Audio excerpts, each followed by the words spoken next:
Hey everyone, so this will be my final upgrade for the year 2020. Because recently my brother's he wanted to get into PC gaming, so I thought, I might as well take this chance, get some final upgrades and use the old parts for my PC, which you can see right over there. And yeah, I'll just sell him my old parts and get some nice upgrades. So what we have over here, I got a nice 1 TB Samsung 970 Evo. Just need a little bit more space for to, I do a lot of game recordings and stuff, so could use some space upgrades. We have AMD Ryzen 5800X.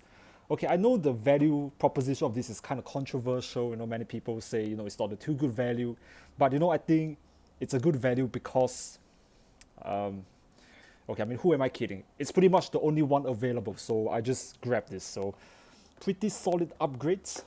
So we got some old parts right here as well. So we got the Asus TUF RX 5700XC, which I fixed the cooling of this, so this I'll be sending it to my brother.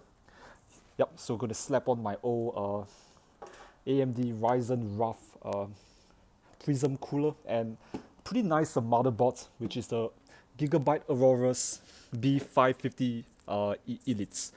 So yeah, got some RAM, 32 times of 16 gigs by Corsair, so pretty solid RAM. So for the rest of the specs, I'll just put the detailed specs in the description. So yep, can't wait to get started building this.